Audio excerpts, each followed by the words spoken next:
이제 우리 칼텍 130번째 졸업식 연사 젠슨 황을 소개하게 되어 커다란 기쁨입니다. 저는 젠슨과 함께 우리 캠퍼스를 거닐면서 마치 누구든 엘비스와 함께 멤피스를 거닐었다면 겪었을 만한 경험을 했습니다. 로큰롤 황제 엘비스 프레슬리가 그의 상징적인 도시 멤피스에 나타났듯이 칼텍 캠퍼스에서조차 젠슨을 향한 엄청난 관심과 열광적인 반응이 있었습니다. 젠슨은 아마 모두 아시겠지만 그가 설립한 엔비디아라는 그야말로 시작은 미약했던 그 조직의 창립자 겸 CEO입니다.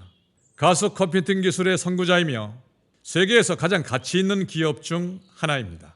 포춘 매거진, 이코노미스트, 브랜드 파이낸스가 선정한 세계 최고 CEO 젠슨과 그의 식구들은 3D 그래픽스 및 기타 시각화 기술에 대한 증가하는 수요를 활용하기 위해 엔비디아를 세웠습니다. 엔비디아는 이제 명실상부한 AI 응용 프로그램을 위한 맞춤형 칩 제조 분야의 선두주자입니다. 젠슨은 타이완 남부도시 타이난현에서 태어나 오랜 시절 일부를 태국에서 보냈습니다. 9살 때 친형과 함께 워싱턴주 타코마에 있는 외삼촌 댁으로 보내졌고 11살 무렵 부모님과 재회한 후 그는 학교에서 뛰어난 성적을 거두기 시작했습니다. 그는 고등학교를 16세에 졸업했으며 동시에 전미 학생 탁구 대회에서 동메달을 딴 스포츠 선수이기도 했습니다. 그는 오레곤 주립대학교에서 전기공학 학사 학위를 받았고 경력 초반에는 LSI 로직과 AMD에서 근무했습니다. 엔비디아를 설립하기 1년 전인 1992년 스탠퍼드 유니버시티에서 전기공학 석사 학위를 취득했습니다. 이때 그의 나이 29세에 어린 자녀를 양육하면서 야간 수업 과정을 병행했었습니다. 젠슨은 몇 년 전에 타임 매거진 표지 모델도 장식했습니다. 그는 세계에서 가장 영향력 있는 100인 중 한 명으로 선정되었으며 몇 년 전에는 국립공학 아카데미 회원으로 선출되었습니다. 그는 반도체 산업협회가 선사하는 로버트 노이즈상, 국제 전기전자 기술자 협회인 IEE 창립자상, 에디슨상, 모리스 창 모범 리더십상, 엘리자베스 여왕 공학상 등 수많은 상을 받았으며 미국 및 해외 대학에서 수많은 명예박사 학위를 받았습니다. 젠슨, 오늘 참석해 주셔서 대단히 감사합니다. 칼텍 가족을 대표하여 감사를 전합니다. 그리고 젠슨 왕 대표님과 엔비디아가 저희 학문 분야, 특히 천문학 분야에 보내주신 각별한 존중에 대해 특히 감사드리고 싶습니다. 엔비디아를 면밀히 지켜보는 분들은 아시겠지만 그들에게는 점점 더 강력해지는 각 세대의 칩에 유명 과학자 이름을 붙이는 전통이 있습니다. 내년 차세대 칩 블랙웰이 등장함에 따라 우주에 대한 우리의 이해를 변화시킨 뛰어난 여성 천문학자 중 한 명인 베라 로빈의 이름이 붙여질 예정입니다. 과학자를 기리는 그 선택에 대해 진정 어린 감사를 표합니다. 바로 오늘 그를 이 자리에 모시게 되어 큰 영광입니다. 그러므로 친애하는 학생 여러분, 저와 함께 젠슨을 환영해 주시기 바랍니다.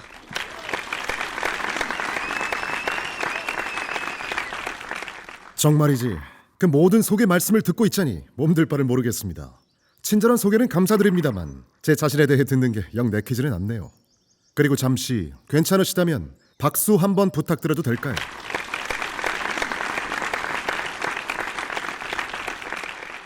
혹시 이 자리에 엔비디아가 어떤 회사인지 아는 분 계신가요? 그리고 그래픽스 프로세싱 유닛이 무엇인지 아는 분은요? 다행입니다. 제 연설 내용을 바꿀 필요는 없겠군요. 신사숙녀 여러분, 토마스 펠릭스 로젠바움 총장님, 존경하는 교수님들, 귀빈 여러분, 자랑스러운 학부모님들, 그리고 그 누구보다 칼텍 졸업생 여러분, 오늘은 여러분에게 참 행복한 날입니다. 여러분, 표정이 더 밝아야 합니다. 여러분은 오늘 칼텍을 졸업합니다. 이곳은 위대한 이론 물리학자 리처드 파인만, 노벨 화학상과 평화상을 단독 수상한 라이너스 폴링, 그리고 저와 우리 산업에 지대한 영향을 준 현대 반도체 설계의 선구자 카버 앤드레스 미드가 연구한 학교입니다. 네, 이 일은 참 중요합니다. 오늘은 엄청난 자부심과 기쁨이 공존합니다. 여러분 모두에게 꿈이 실현된 날이지만 단지 졸업생만을 위한 날은 아닙니다. 여러분의 부모님과 가족들은 이 이정표에 여러분이 도달하는 것을 보기 위해 수많은 희생을 감수했기 때문입니다. 그러니 이 순간을 빌려 그분들께 축하와 감사를 전하고 사랑한다고 말씀드리십시오. 이 사실을 잊지 않는 편이 좋습니다. 여러분이 집에서 얼마나 함께 할지는 누구도 모르니까요. 오늘은 진심으로 감사해야 하는 날입니다. 자랑스러운 부모로서 저 역시 아이들이 집을 떠나지 않았을 때가 좋았습니다. 그들을 매일 볼 수 있었으니까요. 하지만 이제 그들은 집을 나섰고 저는 나름 슬픔을 느낍니다. 그러니 여러분도 부모님과 좋은 시간을 보내시길 바랍니다. 여기까지 걸어온 여러분의 여정은 여러분의 인격과 결단력 그리고 꿈을 위해 희생을 마다하지 않는 자세를 증명합니다. 자랑스러워 하셔도 좋습니다. 희생하고 고통과 고난을 견뎌내는 능력, 이러한 자질들은 앞으로 살아가는데 반드시 필요합니다. 여러분과 저는 몇 가지 공통점이 있습니다.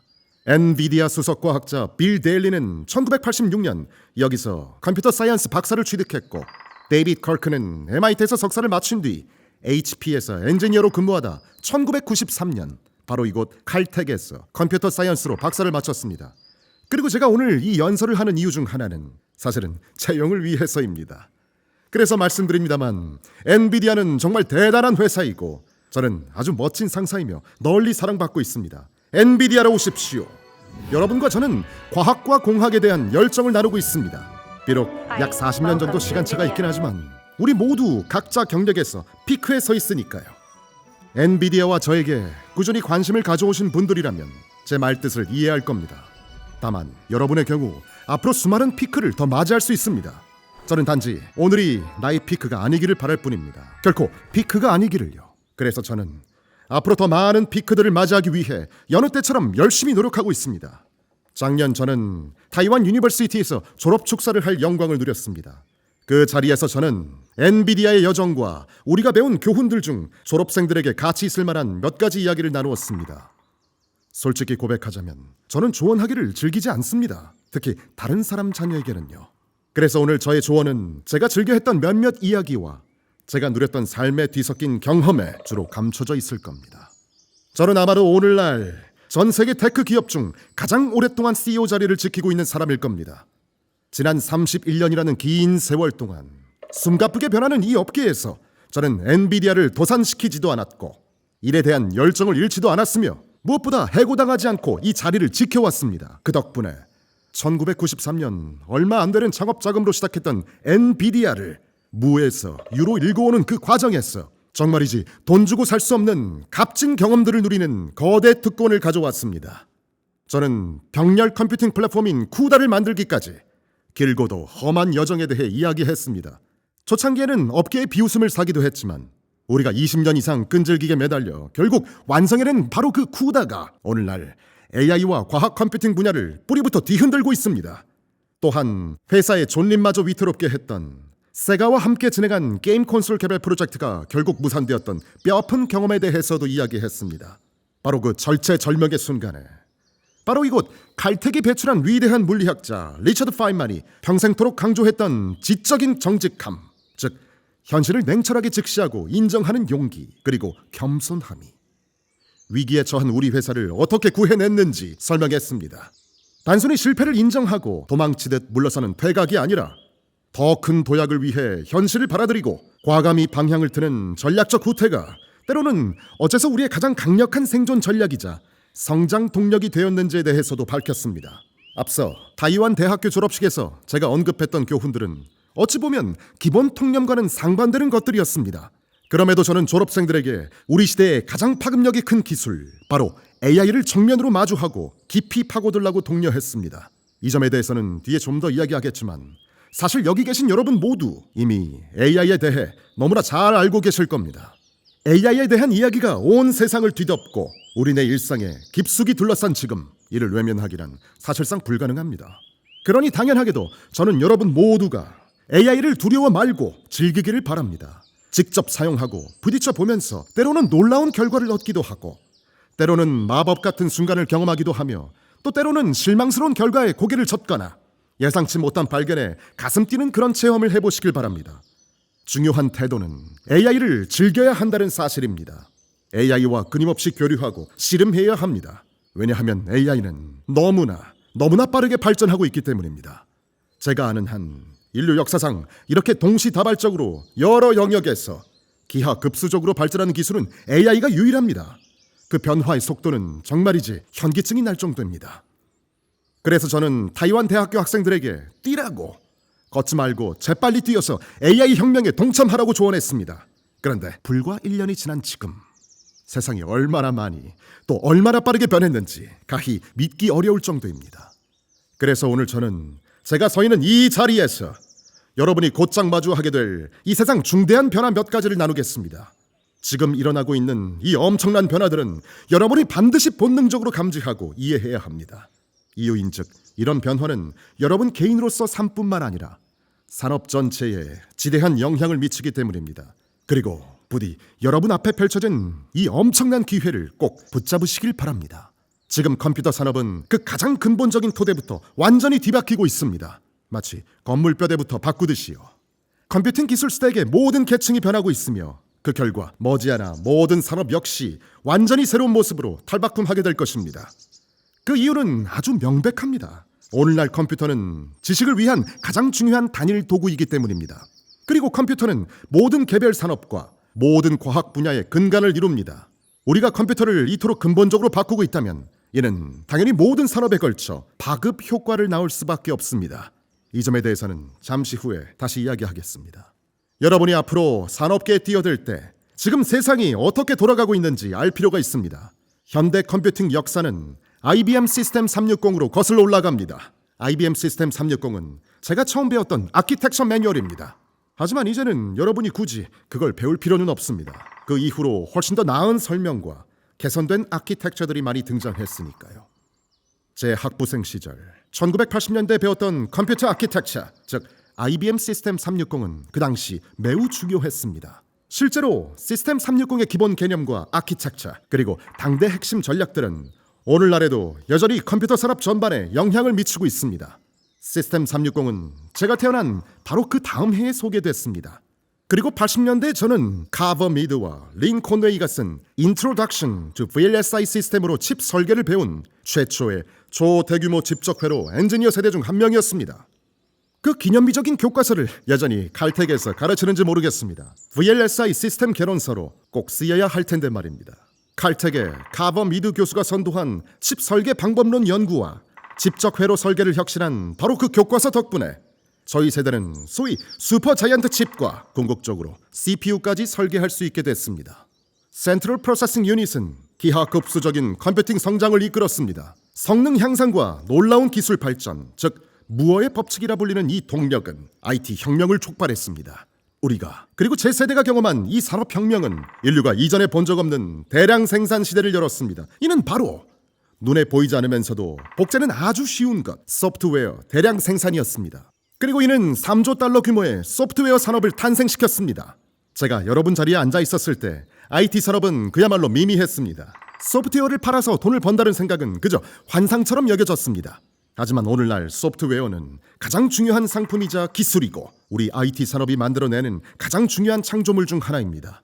하지만 데너 스케일링, 트랜시스터 스케일링, 그리고 인트랙션 레벨 파럴리즘과 같은 기술들의 명백한 한계는 CPU 성능 향상을 둔화시켰습니다. 설상가상으로 CPU 성능 개선이 더뎌진 바로 그 시점에 컴퓨팅 자원에 대한 수요는 기하급수적으로 폭증하고 있었습니다. 컴퓨팅 수요와 공급 능력 사이의 격차가 이처럼 기하급수적으로 벌어지는 상황을 해결하지 못한다면 머지않아 컴퓨팅 에너지 소모량과 비용 부담, 즉 컴퓨팅 인플레이션이 모든 산업의 발목을 잡게 될 것입니다. 그리고 실제로 우리는 바로 지금 이 순간에도 컴퓨팅 인플레이션의 명확한 징후들을 목격하고 있습니다. 지난 20년간 엔비디아가 쿠다를 꾸준히 발전시켜온 결과 엔비디아의 엑셀러레이티드 컴퓨팅 기술이 이제 새로운 돌파구를 제시하고 있습니다. 그것이 제가 오늘 이 자리에 서 있는 이유입니다. 수십 년간 이어진 컴퓨팅 인플레이션을 우리 모두가 목격하고 있는 바로 이 결정적 시점에 마침내 산업계 전체가 엑셀러레이티드 컴퓨팅의 엄청난 효율성을 깨닫기 시작했기 때문입니다. 시간 소모가 큰 알고리즘 연산을 병렬 처리에 특화된 GPU에게 넘겨 처리함으로써 우리는 일상적으로 10배, 아니 100배, 때로는 1000배에 달하는 속도 향상을 달성하고 동시에 비용과 에너지를 크게 절약합니다. 이제 엔비디아는 다양한 응용 분야를 가속화하고 있습니다. 컴퓨터 그래픽스 분야에서는 빛의 경로를 추적해서 현실과 같은 이미지를 만드는 레이 트레이싱 기술은 물론이고 유전자 염기 서열 분석, 과학 컴퓨팅, 천문학, 양자 회로 시뮬레이션, SQL 데이터 처리, 심지어 판다스 데이터 과학에 이르기까지 말입니다. Accelerated Computing은 이제 거스를 수 없는 대세, 즉 티핑 포인트에 도달했습니다. 이 가속 컴퓨팅이야말로 컴퓨터 산업과 우리 사회 전체에 대한 엔비디아의 위대한 첫 번째 기여입니다. 가속 컴퓨팅은 컴퓨팅 성능 요구사항이 계속 증가하는 와중에도 관련 비용은 오히려 계속 낮아지는 지속 가능한 컴퓨팅으로 나아갈 길을 열어줍니다. 가속 컴퓨팅이 가져온 100배의 시간, 비용 혹은 에너지 절감 효과는 무엇과 결합되든 간에 분명 또 다른 분야에서 새로운 발전을 이끄는 기폭제가 될 것입니다. 우리는 딥러닝이라는 존재가 우리 앞에 나타나기 전까지는 그게 정확히 무엇이 될지 단지 몰랐을 뿐입니다. 제프 힌턴, 알렉스 크리츠키, 그리고 일리아 수스케바는 엔비디아 쿠다 GPU를 사용해서 알렉스 넷을 훈련시켰고 2012년 이미지 넷 챌린지에서 우승하며 컴퓨터 비전 커뮤니티를 충격에 빠뜨렸습니다. 이것이 바로 딥러닝의 위대한 탄생, 이른바 빅뱅이었으며 AI 혁명의 서막을 알린 결정적 순간이었습니다. 알렉스넷 이후 우리가 내린 결정들은 엔비디아를 송두리째 바꿔놓았습니다. 이 점은 주목할 만합니다. 우리가 내린 그 결정은 회사를 넘어 어쩌면 세상 모든 것을 변화시켰을지도 모릅니다. 우리는 딥러닝 속 무한한 잠재력을 직감했습니다. 그리고 오직 제1원칙 사고와 딥러닝 확장성에 대한 자체 분석에 근거해 그 가능성을 확신했습니다. 우리는 이 접근법으로 분명 다른 중요한 기능도 학습시킬 수 있으리라 믿고 조금도 의심하지 않았습니다. 어쩌면 딥러닝이야말로 만능 함수 학습기가 아닐까. 그렇다면 근본 원리만으로 설명하거나 해결하기 어려운 문제들이 이 세상에 또 얼마나 많을까 하고 깨닫게 된 것입니다. 그래서 이 가능성에 맞닥뜨렸을 때 우리는 이 기술에 주목해야 한다고 판단했습니다. 왜냐하면 이 기술 잠재력은 오직 모델 크기와 데이터 양에 의해 제한될 뿐 그 한계가 없어 보였거든요. 하지만 현실적인 난관이 숨어 있었습니다. 이때는 알렉스넷이 등장한 2012년 바로 그 직후였습니다. 이런 거대한 GPU 클러스터를 직접 구축하지 않고서 어떻게 딥러닝의 무한한 가능성을 탐색할 수 있을까 하는 문제가 있었습니다. 당시 엔비디아는 자그마한 회사였고 그런 대규모 GPU 클러스터를 구축하려면 수십억 달러라는 천문학적 비용이 필요했습니다. 만일 막대한 비용을 들여 구축한다 해도 과연 딥러닝 모델 규모를 키웠을 때 진짜 효과가 있을지 아무런 보장도 없었습니다. 하지만 딥러닝 확장성이 어디까지 가능할지는 어느 누구도 몰랐습니다. 만약 우리가 직접 만들어보지 않았다면 그 답은 영원히 알 수 없었을 테고요. 이것이 바로 우리가 만들면 사람들이 올까와 같은 고전적인 딜레마 상황이었습니다. 우리 논리는 또렷했습니다. 우리가 만들지 않으면 사람들은 아예 올 기회조차 없다는 개념이었죠. 그래서 우리는 제1원칙적 사고, 이것에 따른 우리 신념과 분석력에 모든 걸 걸었습니다. 그리고 마침내 우리는 딥러닝이 엄청나게 효과적이라는 그런 확신에 이르렀습니다. 이처럼 무언가에 대한 확신을 가지면 우리는 즉시 실행에 옮깁니다. 그래서 우리는 딥러닝에 승부수를 던졌고 이후 10년간 모든 것을 체계적으로 재창조했습니다. 우리는 GPU 자체에서 시작하여 컴퓨팅 스택의 모든 계층을 새로 발명했습니다. 우리가 최초로 발명했던 과거의 GPU와 완전히 다른 현대적인 GPU를 새로 발명했습니다. 더 나아가 컴퓨팅의 다른 거의 모든 영역, 고속 연결망 기술인 인터커넥트, 그리고 시스템, 또 네트워킹, 또한 소프트웨어까지 사실상 새로 만들었습니다. 우리는 수십억 달러를 쏟아부었습니다. 문자 그대로 미지의 영역에 수십조를 투자한 셈이죠. 수천 명의 엔지니어들이 꼬박 10년 동안 딥러닝 기술을 발전시키고 그 규모를 확장하는 작업에 밤낮으로 매달렸습니다.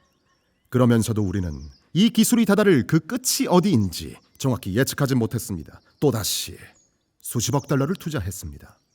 그리고 우리는 딥러닝과 AI가 어디까지 갈 수 있는지 그 한계를 탐구하기 위해 슈퍼컴퓨터를 직접 설계하고 구축했습니다. 그리고 2016년 우리는 첫 AI 슈퍼컴퓨터인 딥러닝 GPU 박스, 즉 DGX-1을 발표했습니다. 저는 그 첫 번째 제품을 샌프란시스코에 있는 창업한 지 10개월도 안 된 한 스타트업에 직접 전달했습니다. 당시에는 아무도 몰랐던 작디 작은 스타트업이었죠. AI 연구를 하던 제 친구들이 모여 만든 바로 오픈 AI라는 회사였습니다.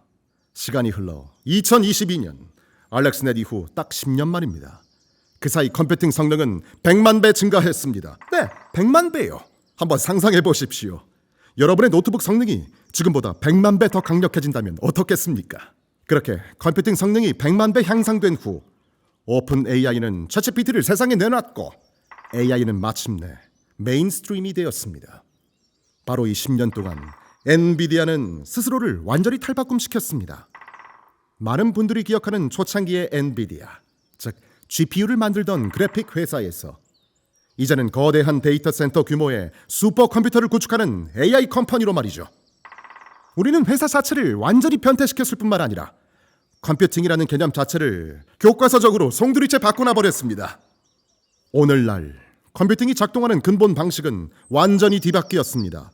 이제 컴퓨팅 스택은 프로그래머가 작성한 명령어를 처리하던 CPU 대신 슈퍼컴퓨터에서 훈련된 라지 랭귀지 모델을 처리하는 GPU를 사용합니다. 우리는 이제 인간이라면 도저히 작성할 수 없는 소프트웨어를 만들고 있습니다.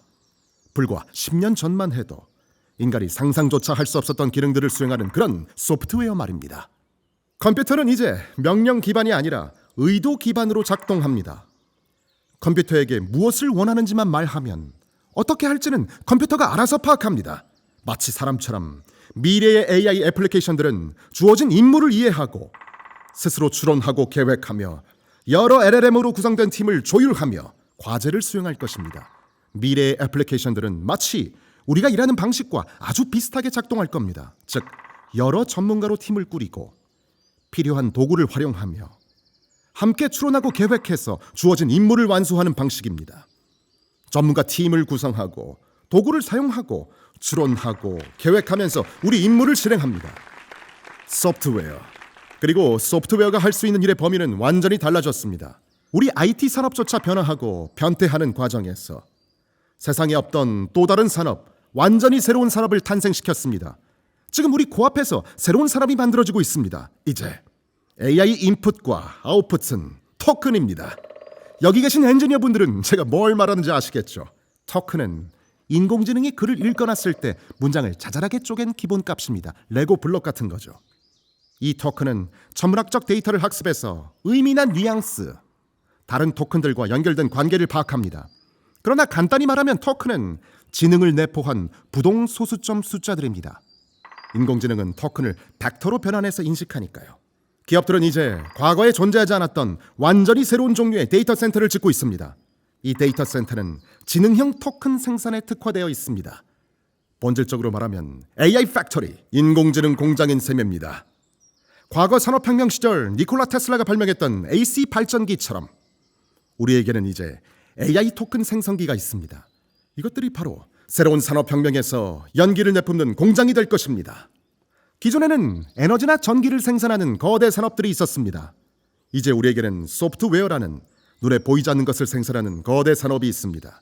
그리고 미래에는 아주 가까운 미래에는 지능형 토큰과 AI 생성기를 제조하는 산업들이 생겨날 것입니다. 새로운 컴퓨팅 모델이 탄생했고 그 결과 새로운 산업이 부상했습니다. 이 모든 결과는 우리가 제1원칙 사고에 기반해 추론하고 미래에 대한 확고한 믿음을 형성했으며 그 믿음에 따라 과감히 행동했기에 가능했습니다. AI 다음 물결은 바로 로보틱스입니다. 로보틱스 분야 인공지능은 랭귀지 모델뿐만 아니라 피지컬 월드 모델, 즉 물리세계 모델까지 갖추게 됩니다. 우리는 로봇, 로보틱 비커, 픽앤플레이스 로봇 8, 휴머노이드 로봇, 심지어는 통째로 거대한 로봇 자동화 창고를 만드는 수백 개 기업들과 협력 중입니다. 하지만 AI 팩토리 전략이 추론과 신중한 계획 끝에 다다른 결과라는 사실과 달리 우리 로보틱스 여정은 사실 일련의 좌절 속에서 시작되었습니다. 아시다시피 엔비디아는 GPU를 발명했습니다. 이는 우리가 AI 팩토리를 만들기 전의 일입니다. 컴퓨터 산업에 대한 우리의 첫 번째 위대한 기여는 프로그래머블 쉐이더를 통해 컴퓨터 그래픽스를 재창조한 것이었습니다. 우리는 2000년에 GPU와 프로그래머블 쉐이딩 기술을 발명했습니다. 우리는 GPU를 모든 컴퓨터에 탑재하고 싶었습니다. 그래서 GPU를 마더보드 칩과 결합하기 시작했고 당시 AMD CPU용으로 통합 그래픽 칩을 출시했습니다. 우리의 칩셋 사업은 즉각 성공을 거뒀습니다. 제 기억으로는 거의 하룻밤 사이에 매출 0에서 10억 달러로 치솟았죠. 하지만 돌연 AMD가 PC 내부의 모든 기술을 장악하려 했고 우리는 독립적인 노선을 원했습니다. 결국 그들은 경쟁사였던 ATI를 2006년에 인수해버렸고 더 이상 엔비디아를 필요로 하지 않게 되었습니다. 결국 우리는 인텔로 눈을 돌렸습니다. 아마 좋은 생각은 아니었던 것 같습니다만 인텔과 협상하여 인텔 CPU에 연결할 수 있는 라이센스를 확보하고자 노력했습니다. 당시 애플은 우리가 만들던 기술에 관심을 보였고 새로운 컴퓨터를 함께 만들자고 요청해왔습니다. 그 결과물이 바로 최초의 맥북 에어였습니다. 2008년 1월 애플 키노트에서 스티브 잡스가 서류 봉투에서 꺼낸 그 랩탑 말입니다. 글쎄요. 그걸 본 인텔은 더 이상 원치 않았고 결국 상호간 계약을 파기해버렸습니다. 그래서 우리는 또다시 방향을 전환했습니다. 이번에는 ARM의 라이센스를 확보해서 저전력 SoC, 즉 모바일 SoC를 만들었습니다. 이는 본질적으로 하나의 완벽한 컴퓨터였고 세계 최초의 시도였으며 정말 엄청난 결과였습니다. 우리가 만든 이 칩은 구글을 춤추게 만들었습니다. 구글은 우리에게 새로운 디바이스 개발을 함께 하자고 요청했고 그것이 바로 안드로이드 모바일 기기의 시작이었습니다. 그런데 이번에는 퀄컴이 문제였습니다. 그들은 엔비디아 칩이 자기 모뎀에 연결되는 것을 원치 않았습니다. 다들 아시다시피 모뎀 없이는 모바일 기기 제조가 거의 불가능합니다. 게다가 당시에는 다른 LTE 모뎀 회사도 없었으므로 우리는 결국 모바일 기기 시장에서 엑시트할 수밖에 없었습니다. 참, 이런 일이 거의 매해 반복됐습니다. 우리가 뭔가를 만들어내면 그건 엄청나게 성공하고 시장을 열광시켰지만 정확히 1년 뒤에는 그 시장에서 퇴출당하는 시기였습니다. 이제 더 이상 두드릴 시장조차 남아있지 않게 되었지만 그럼에도 불구하고 우리는 발상의 전환을 이뤘습니다. 우리 엔비디아는 아예 고객이 단 한 명도 없는 확실한 분야에서 무언가를 만들기로 결심했습니다. 왜냐하면 다음 사항들만큼은 확실하거든요.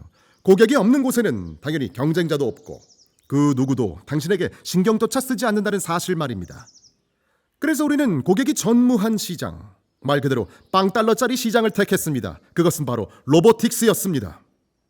우리는 당시 아무도 이해하지 못했던 딥러닝이라는 알고리즘을 처리하는 세계 최초의 로보틱스 컴퓨터를 만들었습니다. 벌써 10년도 더 된 일입니다. 그로부터 10년이 지난 지금 우리가 그때 만들어낸 결과물과 AI의 다음 물결을 창조할 이 기회를 마주한 지금 저는 더할 나위 없이 기쁩니다. 그리고 더 중요한 것은 이 과정에서 우리가 민첩성과 회복 탄력성이라는 조직 문화를 발전시켰다는 사실입니다. 한 번의 좌절이 또 다른 좌절로 이어졌지만 우리는 툭툭 털고 일어나 다음 기회를 향해 나아갔습니다. 매번 좌절을 겪을 때마다 우리는 새로운 기술을 학습했고 캐릭터를 갖고 나갔습니다. 그렇게 우리는 엔비디아만의 기업 캐릭터를 단련했습니다. 이제 우리 회사는 그 어떤 것에도 쉽게 흔들리거나 좌절하지 않습니다.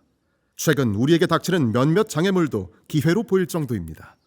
아이러니하게도 지금 우리가 만드는 로보틱스 컴퓨터는 그래픽스조차 필요하지 않습니다. 우리 엔비디아의 여정이 애초 그래픽스 때문에 시작됐다는 걸 떠올리면 말이죠. 따라서 지금 우리가 서 있는 이 지점은 시사하는 바가 큽니다. 리처드 파인만이 말했듯이 세상은 불확실합니다. 때로는 불공평하며 당신에게 아주 불리한 패를 안겨주기도 합니다. 그럴 땐 어떻게 하라고요? Swiftly, shake it up. 테일러 스위프트가 잠시 떠올랐습니다만 아무래도 여러분은 너무 책에만 파묻혀 있었나 봅니다. 저도 제 농담에 웃음이 나네요. 세상에는 늘 또 다른 기회가 있습니다. 그게 아니라면 스스로 기회를 만들어버리십시오. 제가 한 가지 이야기를 더 들려드리겠습니다. 저는 해마다 여름이면 한 달씩 해외 지사 중 한 곳에서 근무하곤 했습니다. 우리 아이들이 10대였을 무렵에는 일본에서 여름을 보냈습니다. 주말을 이용해 교토에 들러 은각사를 방문했습니다. 그곳은 아주 정교하게 가꿔진 이끼 정원으로 유명합니다. 우리가 방문한 날은 교토의 전형적인 여름날이었습니다. 숨이 턱턱 막힐 만큼 덥고 습했으며 온몸이 끈적거렸습니다. 땅에서는 아지랑이처럼 열기가 피어올랐고 공기는 둔중하게 가라앉아 미동조차 없었습니다. 다른 관광객 더미에 섞여 꼼꼼하게 잘 가꿔진 이끼 정원을 거닐었습니다. 그때 제 눈에 홀로 정원을 돌보는 정원사 한 분이 들어왔습니다. 자, 한번 떠올려 보십시오. 은각사의 이끼 정원. 이곳은 긴카쿠지입니다. 그 이끼 정원은 정말 거대합니다. 아마 이 행사장 안뜰 크기만 할 겁니다. 듣기로는 세상의 거의 모든 종 이끼를 모아놓은 최대 규모의 컬렉션을 보유하고 있다고 합니다. 그저 극도로 정교하게 잘 관리될 뿐이었습니다. 저는 저만치 떨어져 홀로 있는 정원사 한 분이 구석에 쪼그리고 앉아 대나무 핀셋으로 아주 조심스럽게 이끼를 집어내어 대나무 채반에 담는 모습을 보았습니다. 여러분, 그 도구가 그냥 핀셋이 아니라 대나무 핀셋이었다는 점을 기억해야 합니다. 게다가 그 넓은 정원에 정원사는 그의 한 명뿐이었고 그가 들고 있는 바구니는 텅 비어 보였습니다. 글쎄요, 잠시 동안 저는 그가 죽은 이끼를 담는 신용만 하면서 실제로는 상상 속 이끼를 집어서 상상 속 빈 채반에 담는 게 아닐까 생각했습니다. 용기를 내어 그에게 다가가 물었습니다. 지금 뭘 하고 계신가요? 그러자 그는 서툰 영어로 대답했습니다.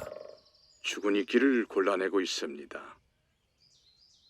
제 정원을 돌보고 있답니다. 제가 다시 물었습니다.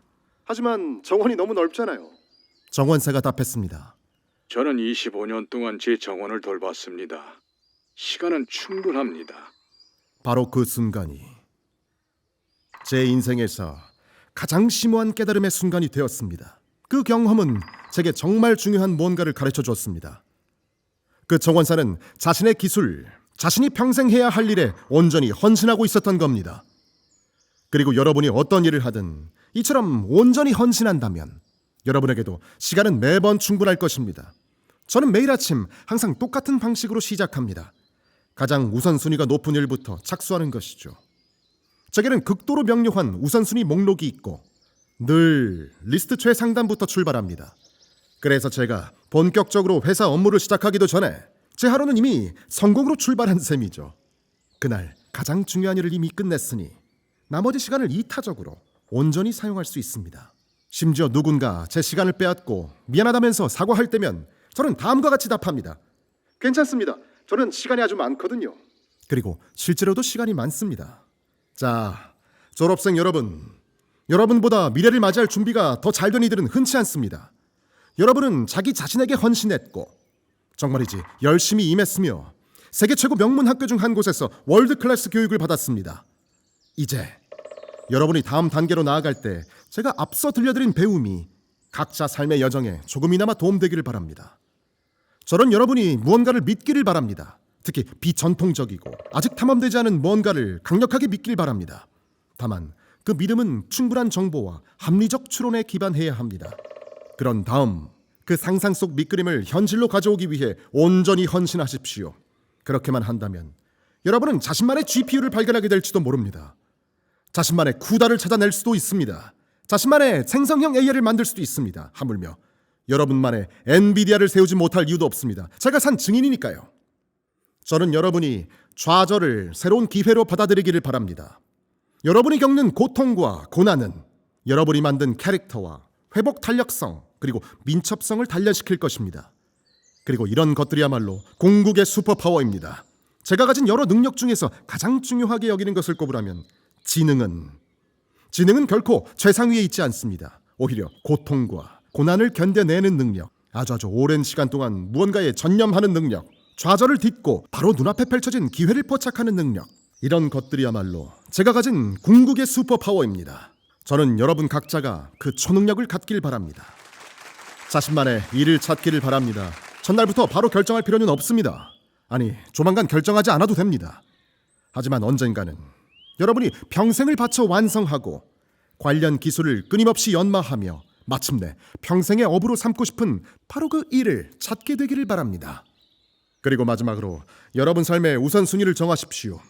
세상에는 너무나 많은 일이 벌어지고 우리에게는 해야 할 일이 많습니다. 하지만 그럼에도 삶의 우선순위를 명확하게 한다면 정말로 중요한 작업에 임할 시간은 언제나 충분히 있을 것입니다. 축하합니다. 세상으로 나아갈 여러분, 이제 더 나아가 세상을 여러분 것으로 만드십시오. 감사합니다.